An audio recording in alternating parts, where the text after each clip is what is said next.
leader du Stade National? Ouais, pour les haïkus, j'arrive toujours en finale, mais je gagne jamais. Je gagne jamais. Le Havre.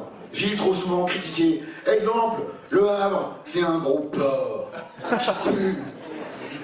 Quand on arrive en train au Havre, c'est un peu comme à Brest. On n'est pas forcément au bout du rouleau, mais en tout cas, on est déjà au bout du chemin de fer. Un cul-de-sac en quelques shorts. C'est quand même pas courant. Une gare dont les trains ressortent jamais de l'autre côté. De l'extérieur, on a l'impression qu'ils passent dans un autre tunnel sous la Manche. Ah, ça oui, des surprises, il y en a, waouh. Et puis quand on regarde du Havre vers Trouville, on voit en tout petit les belles maisons normandes. Mais quand tu es à Trouville et que tu regardes vers le Havre, tu vois surtout les grosses usines américaines et allemandes.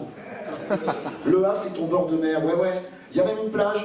Ouais, et quand tu arrives dessus, tu regardes tes lunettes de soleil. Mais putain, c'est des microscopes, mes lunettes, ou bien les grains de sable au Havre, ils sont énormes.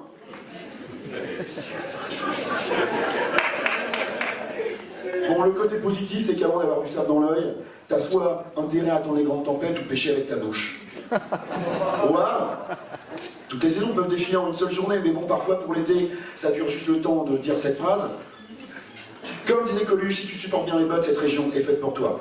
Puis les Anglais, ils ont été super sympas et prévoyants pour éviter que le Havre soit un jour touché par la montée des eaux. Ils ont réduit la ville ensemble en la bombardant en 44.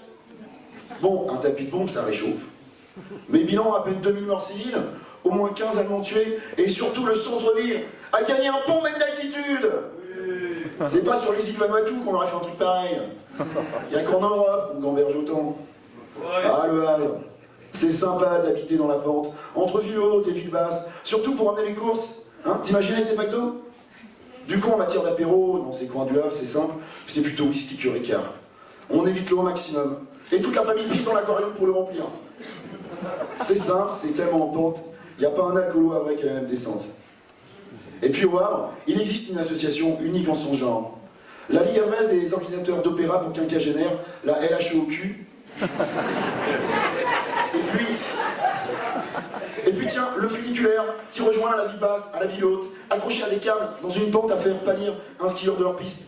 Franchement, à chaque couinement, tu t'imagines deux choses. En premier, les câbles qui cèdent.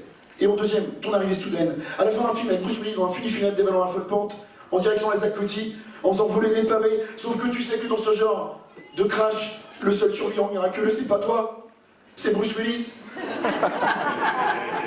Et sur la plage, entre les grains de sable, on tombe sur l'histoire avec un grand H, des traces du mur de l'Atlantique. Enfin, des morceaux de blocos tombés de la falaise. Qui, suivant sans doute les conseils de leurs voisins de plage décalés, leur ressemblent à s'y méprendre. Sauf que tu te plantes une partie du fer bouillé dans le pied. Sois vrai, prends ton pied. Bon, c'est vrai, I love LH, même si c'est toujours un peu à l'arrache. Et merci!